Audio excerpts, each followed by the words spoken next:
अस्सलामुअलैकुम नाज़रीन इकराम। उम्मीद कामिल है कि आप ठीक ठाक होंगे, खैर खैरियत से होंगे।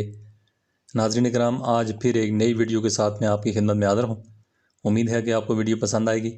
अगर पसंद आएगी तो वीडियो को लाइक लाजमी कीजिएगा, मेरे चैनल को सब्सक्राइब लाजमी कीजिएगा और वीडियो को दूसरे दोस्तों के साथ भी शेयर कीजिएगा ताकि किसी और का भी फ़ायदा हो सके। तो नाज़रीन इकराम, आज मेरा जो टॉपिक है वो है फटे ऊँटों का आप घरेलू टोटके इस्तेमाल करके तो कैसे इलाज कर सकते हैं। तो घरेलू आपके घर में जो भी चीज़ें पड़ी हैं उन चीज़ों से आप फटे ओंठों का इलाज करेंगे और आपको कोई इतना ज़्यादा ख़र्चा भी नहीं करना पड़ेगा। तो बड़े आसान और आजमूदा किस्म के टोटके जो हैं आपके लिए आज मैं शेयर करूँगा जिनसे आपको फ़ायदा होगा।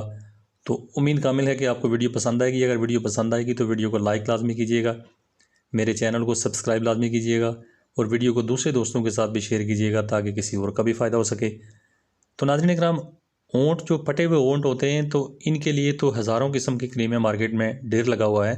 क्रीमें पड़ी हैं, उसके अलावा लोशन्स पड़े हुए हैं, उसके अलावा आपको जो है बहुत सारे बाम ऐसे मिल जाते हैं जो इसके ऊपर काम करते हैं। लेकिन जो घरेलू चीज़ें हैं वो हम थोड़ी आजकल इस्तेमाल कम करते हैं क्योंकि फ़ैशनेबल दौर हो गया है। तो हम ज़्यादातर जो है बाज़ार की चीज़ें ज़्यादा पसंद करते हैं जिसका कोई अच्छा सा नाम और मुश्किल सा नाम लिखा हो जिस क्रीम के ऊपर, तो वो ज़्यादा इस्तेमाल करते हैं। क्योंकि घरेलू चीज़ें जो है ना हमने छोड़ दी हैं, तो इसकी वजह से जो है हमारे जो मसाइल हैं, ख़ास करके बीमारी के हवाले से मसाइल हैं, किसी भी किस्म की बीमारी के हवाले से, तो वो भी ज़्यादा हो चुके हैं। तो नाज़रीन इकराम, फटे ओंठों का जो इलाज है वो आप घरेलू टोटके इस्तेमाल करके तो आप कैसे कर सकते हैं। सर्दियों में चलने वाली खुश्क हवाएं जो होती हैं नाज़रीन इकराम, तो ओंठों को खुश्क और खुरदरा कर देती हैं। ऊँट जो हैं अगर ज़्यादा खुश्क हो जाएं तो वो फटने लगते हैं। तो फटने के बाद जो है उनमें से खून निकलना शुरू हो जाता है। तो इसके ऊपर जो है खून निकलने के बाद जो है आपको अच्छी खासी तकलीफ़ होती है। तो इस तकलीफ़ से बचने के लिए मुख्तलिफ़ क्रीमें और मुख्तलिफ़ लेप लोग लगाते हैं। तो ये भी चलो उनसे जान छुड़ाने का एक अच्छा तरीका है। लेकिन इसके अलावा एक अच्छे किस्म का जो है आप घरेलू जो है कोई भी अच्छा किस्म का पेस्ट भी बना सकते हैं जिससे आप इससे जान छुड़ा सकते हैं। तो आज 3-4 पेस्ट जो है मैं आपको बताऊंगा। तो 3-4 चीज़ें जो आपको बताऊंगा जिससे जो है आपको अच्छा खासा इसमें फ़ायदा भी होगा और आपके जो होंठ हैं वो बिल्कुल नरम और मुलायम भी होंगे और होंठों की जो खुश्की है, जो फटना है, जो खून निकलना है, तो ये भी इंशाल्लाह काफ़ी हद तक दुरुस्त हो जाएगा। तो नाज़रीन इकराम, ओंठों की कुदरती नमी फराहम करने के लिए ज़्यादा से ज़्यादा पानी पीना चाहिए। पानी बहुत ज़रूरी है। सेहत बख्श जो ग़िज़ा है वो आपको खानी चाहिए। ख़ास तौर पर सब्ज़ियाँ आपको ज़्यादा खानी चाहिए। फल जिनमें एंटीऑक्सीडेंट की ख़ुसूसियात ज़्यादा हों वो आपको ज़्यादा इस्तेमाल करने चाहिए, उनका जूस इस्तेमाल करना चाहिए। जिल्द को नरम और मुलायम रखने के लिए विटामिन ए और सी की ज़रूरत बहुत होती है। दूध, गाजर और खुबानी में विटामिन ए और रसीले फल जितने भी हैं सारे, जैसा कि लेमू है, मौसम्मी है, उसके अलावा नारंगी है, उसके अलावा विटामिन से कोई भी जो है कसीर तादाद में ऐसे फल हैं जिसमें विटामिन मौजूद होती है, तो वो आप इस्तेमाल कर सकते हैं। इनसे आपको बड़ा फ़ायदा होगा। तो होंठों पर आपको जो बार बार ज़ुबान फेरने की आदत होती है इसको भी आपको नहीं करना है, इसने भी आपने ग्रेज़ करना है इससे। ऐसा करने से होंठ जो हैं मज़ीद खुश्क हो जाते हैं। होंठों पर ज़ुबान फेरने से इनकी कुदरती नमी जो है वो भी ख़त्म हो जाती है और वो जाती रहती है। तो नाज़रीन इकराम, होंठों को भी एक्सफोलिएट करने के लिए किसी लाइट स्क्रैब से होंठों का उंगली की मदद से मसाज भी कर सकते हैं आप। तो धोने के बाद लेप बाम भी आप उसके ऊपर लगा सकते हैं। तो अपने होंठों को तेज़ धूप से भी आपने बचाना है। वैसे तो सर्दियों की धूप जो है वो लेना अच्छा लगता है, लेकिन तेज़ छाँव से होंठों की हिफाजत करना ज़रूरी है। इसके लिए होंठों पर सिन स्क्रैब ये भी आप लगा सकते हैं। तो बाज़ औक़ात कुछ टूथपेस्ट होंठों को खुश्क कर देते हैं। अगर खुश्की की वजह से आपको जो है किसी टूथपेस्ट की वजह से अगर प्रॉब्लम आ रही है तो टूथपेस्ट भी आपको जो है चेंज करना पड़ेगा, क्योंकि टूथपेस्ट ऐसे ऐसे आते हैं मार्केट में जो कि काफ़ी मिकदार में जो हैं अच्छे भी नहीं होते। तो इसलिए जो है उनसे भी आपको बचना है।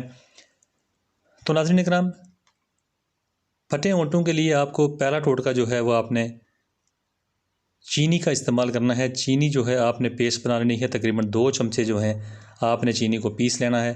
तो पीसने के बाद जो है ना आपने इसमें 2 चमचे छोटे आपने इसमें शहद मिला लेना है। शहद मिलाने के बाद एक पेस्ट बनाना है। तो पेस्ट बनाने के बाद आपने अपने होंठों के ऊपर लगा लेना है। लगाने के बाद इसको थोड़ी देर के बाद आपने जो है हल्का हल्का मसाज भी करना है और उसके बाद आप 10 से 15 मिनट के बाद आप इसको नीम गर्म पानी से धो लेंगे तो ये आपके लिए काफ़ी फ़ायदेमंद साबित होगा। दूसरे नंबर पे नाज़रीन इकराम, शहद एक बेहतरीन मॉइस्चराइज़र है। इसमें मौजूद एंटी बैक्टीरियल खसूसियात फटे होंठों के लिए बहुत ज़रूरी हैं, बहुत ज़बरदस्त साबित होती हैं।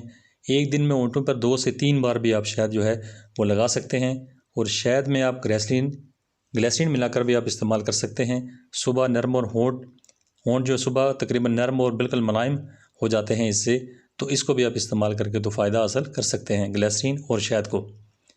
उसके अलावा नाज़रीन इकराम, गुलाब की जो पत्तियाँ हैं इनको भी आप जो है पीस के तो आप इनको भी आप इस्तेमाल कर सकते हैं। तो गुलाब की पत्तियों को पानी से अच्छी तरह पहले धोएंगे, फिर इनमें जो है थोड़ी सी ग्लिसरीन मिलाएंगे और दूध में चंद घंटों के लिए आपने भिगो भी देना है इसको। तो उसके बाद जो है ना इसका पेस्ट बना के तो आप दिन में 2-3 मरतबा आप इस्तेमाल कर सकते हैं। ये भी अच्छा खासा फ़ायदेमंद टोटका है। इसके अलावा नाज़रीन इकराम, कैस्टर ऑयल जो है ये भी बहुत ज़बरदस्त चीज़ है, ख़ास करके होंठों के लिए। इसको भी आप थोड़ा थोड़ा लगा के तो इसको भी आप पेस्ट सा बना के तो आप लगा सकते हैं। ग्लिसरीन भी आप इसमें डाल सकते हैं, शहद भी आप डाल सकते हैं। लेकिन आप इसको अगर खाली अकेला कैस्टर ऑयल जो है वो भी लगाएं तो कोई इतना इशू नहीं है, उससे भी आपको फ़ायदा होगा।